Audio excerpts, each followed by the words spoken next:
फकीर हजरत बहलूल दाना कभी कब्रिस्तान में जाकर रोता तो कभी मस्जिद के दरवाजे पर। लोग उसे देखकर हैरान होते और सोचते, जब सारी दुनिया के लोग मस्जिद के अंदर जाकर रोते हैं और खुदा से दुआएं मांगते हैं, तो फिर ये बहलूल फकीर मस्जिद के बाहर बैठकर क्यों रोने लग जाता है? और दूसरी बात, ये लोगों की कब्रों पर बैठकर क्यों रोता है? फिर एक दिन उस फकीर को किसी ने जब मस्जिद के दरवाजे पर बैठकर रोता देखा तो उस शख्स ने बहलूल से रोने की वजह पूछी कि बाबा मस्जिद के बाहर बैठकर क्यों रो रहे हो? तो कहने लगा, लोगों की और अल्लाह की आपस में सुलह करवा रहा हूँ। तो इस पर उस शख्स ने दोबारा पूछा, बाबा फिर क्या बना, सुलह हुई या नहीं? तो बहलूल कहने लगता, यार वो तो मान गया है मगर लोग नहीं मान रहे। वो शख्स बोला, हाँ बाबा जी सच कह रहे हो, लोग वाकई में नहीं मानते, दुनियादारी में मस्त रहते हैं। कुछ दिन बाद फिर से उस फकीर बहलूल दाना को उसी शख्स ने कब्रिस्तान में बैठकर रोते हुए देखा तो फिर दूसरी बार भी पूछा, बाबा आज यहाँ कब्रिस्तान में बैठकर क्यों रो रहे हो? तो बहलूल ने कहा, आज भी लोगों की और रब की सुलह करवाने की कोशिश कर रहा हूँ। तो इस पर उस शख्स ने पूछा,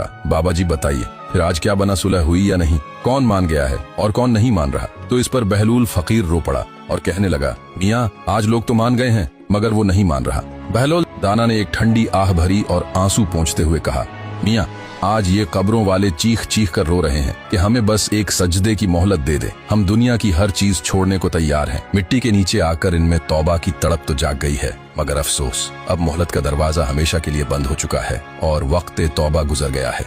सबक, इंसान की सबसे बड़ी गलतफहमी ये है कि वो सोचता है उसके पास तौबा के लिए अभी बहुत वक्त है। अल्लाह और बंदे की सुलह का वक्त सिर्फ उस वक्त तक है जब तक सांसों की डोरी चल रही है। दुनियादारी की हवस और जवानी के गुरूर में हम उस रब को भूल जाते हैं जो हमें रोज बुलाता है। जब मौत दस्तक देती है तो इंसान एक सजदे के लिए तरसता है, मगर तब कोई फरियाद काम नहीं आती। इससे पहले कि हम भी उन लोगों में शामिल हो जाएं जो कब्रों में जाकर पछता रहे हैं, हमें आज इसी वक्त अपने रब से सुलह कर लेनी चाहिए। मौत का कोई भरोसा नहीं और मोहलत खत्म होने के बाद पछतावे के सिवा कुछ हाथ नहीं आता।